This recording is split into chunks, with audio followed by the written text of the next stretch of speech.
non-existent. The tree twitches, the breeze catches a breath. The seconds resume their precise mechanical process. Doves strike up an earth-shattering chorus of coos.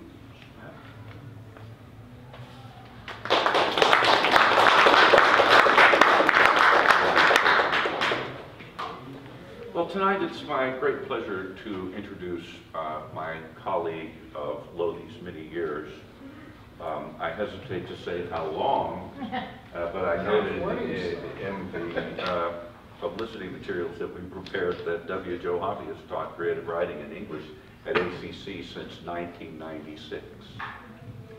So I know I've known Joe for at least that long. And during that time, he's published 2 collections of poetry. The titles, Galvanized from 2007 and Diamond Plate from 2012, tell us a lot about Joe's interests. I've always been fixated on his kind of longish poem about nuts and bolts. If you can make a poem about nuts and bolts, you've done something. And then now I understand you have a forthcoming title, Hotrod Golgotha. And this fits in with Joe's designation by the Austin Chronicle Best of contest, or what do they call that? Awards. Best Mopar Poet. If you don't know what Mopar is, then I'm going to allow you to ask Joe Hoppe, my colleague. Please make it welcome.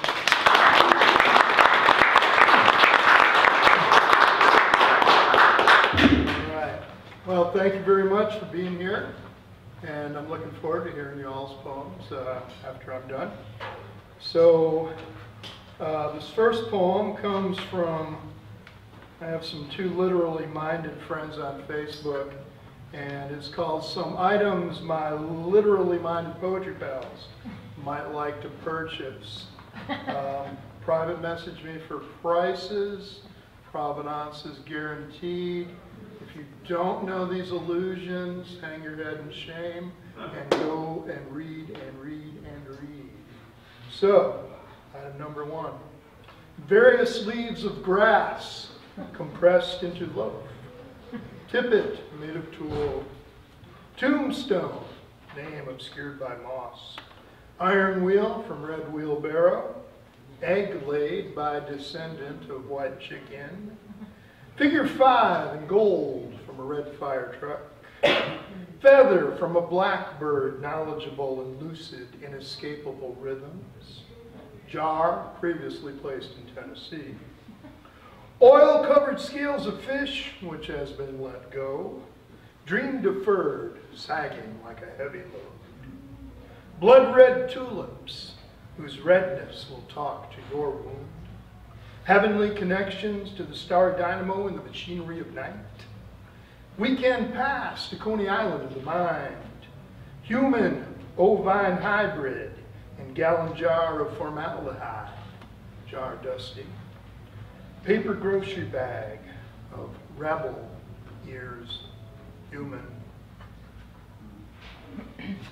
You knew all those, right, John?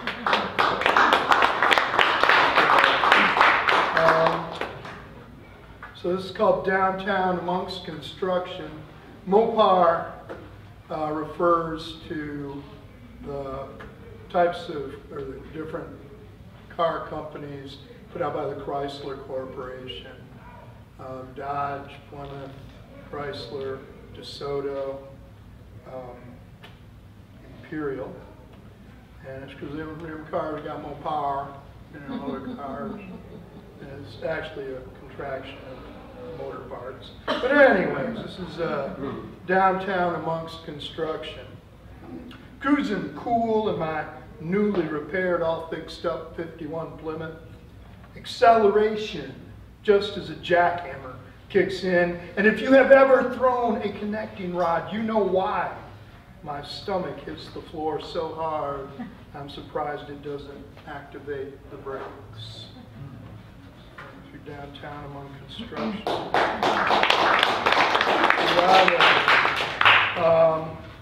So Hotrod Golgotha is a line stolen from Allen Ginsberg's famous poem, Howl.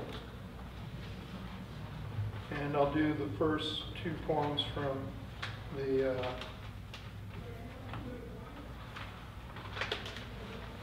chapbook. So Howl, Allen Ginsberg says, they drove at breakneck speeds down old highways to reach Hotrod Golgotha. You guys know what Golgotha is? What's Golgotha? Richard, what's Golgotha? Isn't that somewhere a biblical reference to a place where the dead go? Yeah, place of skulls. Excellent. Place of skulls. Golgotha is the Hebrew. Calvary is the Latin. Donde está sus calaveras? Ah, sí. ¿Sí? ¿Calaveras? ¿Quién tiene una calavera? Okay, anyways, that's Hotrod Golgotha. Golgotha Hill, place of a skull-shaped hill, a hot rod or heaven of redemption, where it all pays off, the work to get money, the money to get parts, the finding of parts, the scrounging of parts, the connecting of automotive accoutrements, the work, once you get the parts, to fit them all together in strange new ways, like nobody has done before, and form follows function.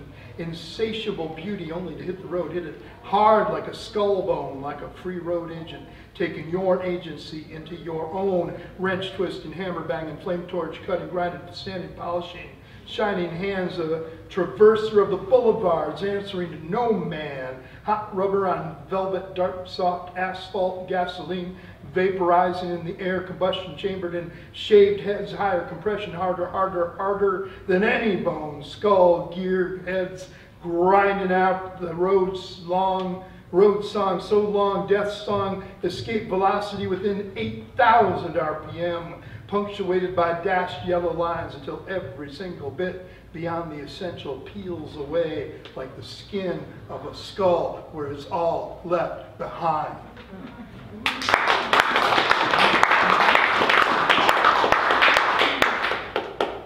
Okay, this is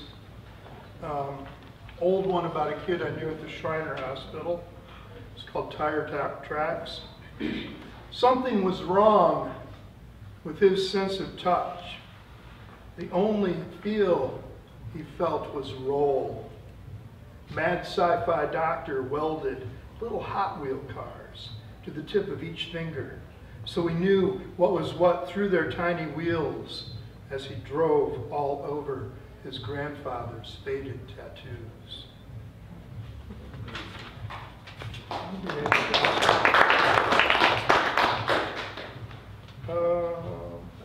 How much time do we have? You won't even read it by now. You're kidding. Seems like forever up here. Okay. This is called 5200 MSTA. MSTA is old want-ad talk for must-see to appreciate. And it's about Dennis Johnson's Cadillac. So it owes debts to my man Robert Creeley. Oh, he should have been in the garage sale thing earlier. And Dennis Johnson. The bums raise their heads from their knees and smile, stagger out into traffic with arms open wide, saluting wonder and proclaiming beauty when Dennis Johnson's Cadillac drives by. Romanticized in lipstick red reflection, sex waxes over the fenders like the glossiest Valentine.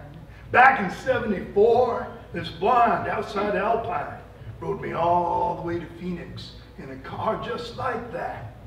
Heroic figures you can't ignore, 18.5 feet of 73 Eldorado, 5,000 pounds, 501 cubic inches of mighty V8, power steering, power brakes, power windows, power ragtop, power on the cusp of emissions laws and gas crises. Why not buy a goddamn big car, goddamn big American car, enter the darkness that surrounds us with firm purchase? The few who I'll listen to urge me on with drive.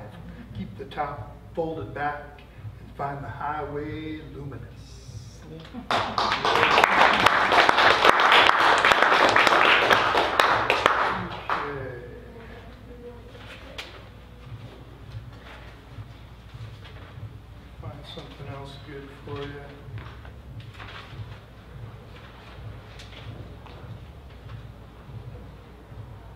poem. Okay, well, here's a nice one for you. More miracles. I'm witnessing the likeness of Jesus again, this time as I grind rust from the left rear fender of a 51 Plymouth. Further up toward the peak where fender and car body join, a remnant of green paint resembles Iowa. I do not take this as some kind of sign to put my tools away and search for salvation in Middle Western cornfields. Instead, I keep grinding. Iowa turns into Aleutian archipelagos. The deep Jesus rust turns into a holy ghost. And here is the miracle. Me these years now happy. Own house, good job, family that loves me.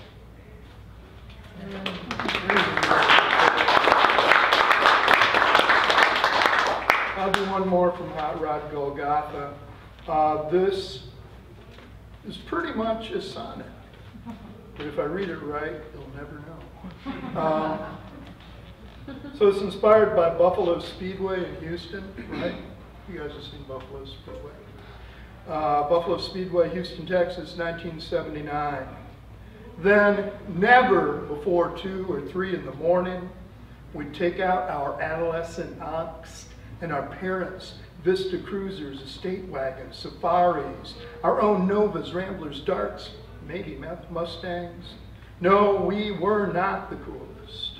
We knew our rides were lame, but we'd found the weedy tunnel that got us into the pits of the late, great, and abandoned Buffalo Speedway. Those cars we drove, mostly powered by a basic 6. Attempts at racing would have been beyond pointless. It was just about gathering the herd, thundering round and round, relentless, raising dust on the half-mile oval's dirt until somebody crashed and we ran out of gas.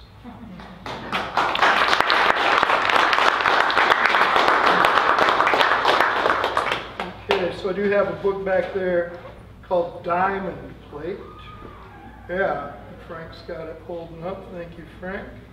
My lovely assistant, Francis. So diamond, I might as well explain to you what diamond plate is. It's a texture on metal, like the most rich and indestructible dinnerware, like a brilliant coating that must come from only the most intense pressure and heat, from the design cast into bright aluminum or iron even to make a non-slip surface to tread upon, as tread plate is an alternative and sometimes even preferred term, to make that surface other than smooth, textured, interesting, tougher to the eye and in structure, industrial, implying strength and wherewithal, a holding up within time and under a load. Here it is, a diamond put to use, a plate from which to consume.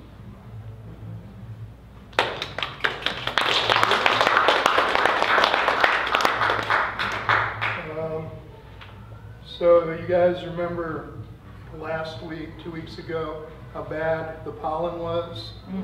Okay, so keep that in your minds. This is called werewolf. When you're 8, 9, 10, 11, 12 years old, and the air will not come, it will not return to your lungs, the full moon forest of your bronchioles, a dark and cluttered place. The horror you want is the one that howls, full breath unleashed into powerful beast, red blood rampant with oxygen, running through a wilderness where there's nothing you're allergic to.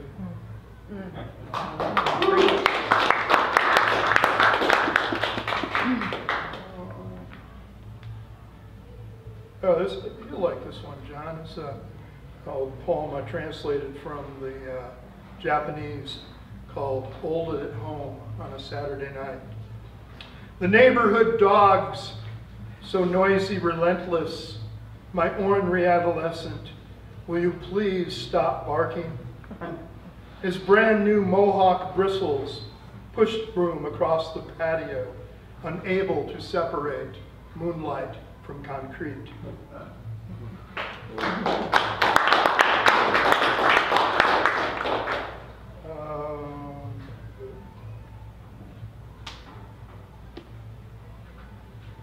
Man, my timing is really off today, Tom. Or John, how much do I have? You can take anywhere from 2 to 7 more. 2 to 7. I can do that. All right. So here's an inspirational poem. Came from a postcard I got of a hand with a light bulb in it. It's called In the Palm of Your Hand. There's a planet. There's a past life and a future. There's a question mark if you follow the line of your thumb up around your index finger and trail off around the remaining 3 digits. The palm of your hand holds a light bulb, a bright idea of possibilities. Don't squeeze too tight, it could break and cut or even burn. The palm of your hand holds a bird's nest, blue speckled eggs ready to hatch. 2, 3, 4 birds in the hand. Everything you need is within your grasp.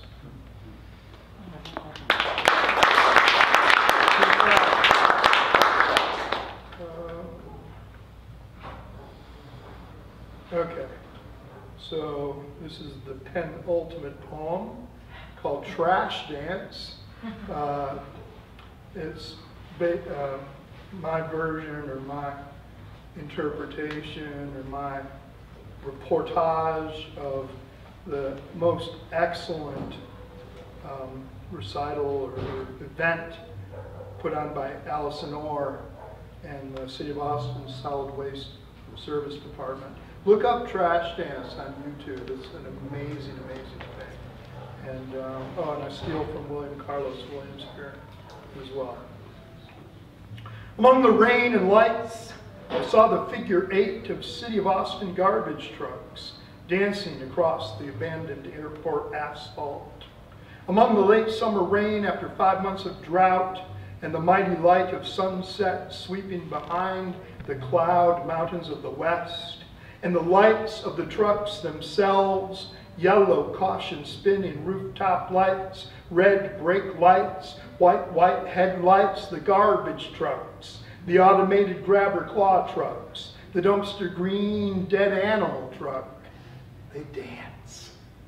In sinuous lines, regimented rows, lights reflected on the rain-shined pavement, on the safety yellow-green reflectorized vests of solid waste workers, 2-step trip and tipping, big blue recycling bins. Hydraulic arms rise in hallelujahs. Claws circle containers, bring them up full, let them down empty, let them drum on the asphalt. Let the MC Trashmaster's words hip hop across the parking lot, ballet, baye, booty shaking, spin your bins, and Alaman left. Break it down for the man with the big scraper shovel and the big green truck that removes possums and raccoons, kittens and pink-collared poodles. He passes like a windshield squeegee, words like a prophet from air raid surplus speakers. Street sweepers follow his revelations. His lonesome cowboy secrets will not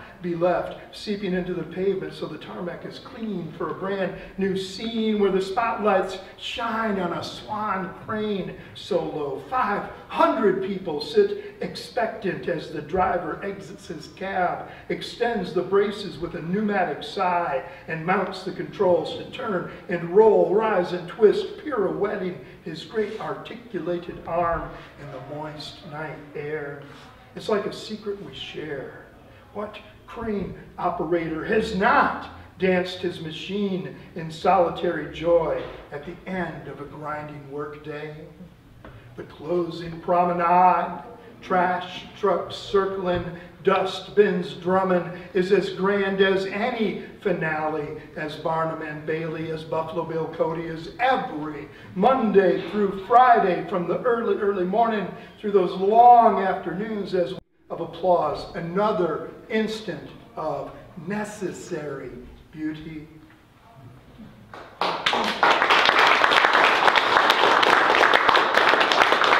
Okay. And my last one, there's a fun story behind this. So my wife Polly and I moved down here from Minneapolis back in '89. They don't have mockingbirds in the upper Midwest. So I was not hip to mockingbirds. And we were camping at Enchanted Rock, and I had this amazing experience, and it took me about 20 years to write about it. And what I ended up just doing is giving up trying to capture it and just getting off into the realm of exaggeration, which suits me pretty well. So this is called Mockingbird at Enchanted Rock. Mostly asleep as the dawn light pulses green through the walls of our tent, bird song in the trees, the same 8 bars as a blue jay, as a crow, as a thrush, as a lark, as a pelican, as a coyote, as a car alarm, as a chainsaw, as Dizzy Gillespie's trumpet then turned on its side, as Thelonious Monk's piano, as John Coltrane's soprano sax, and a love supreme, a love supreme, a love supreme, a love supreme. Shifting diatonics and flat and fifths, it's cajolery, really. You couldn't call it mocking, coaxing this morning out into the world.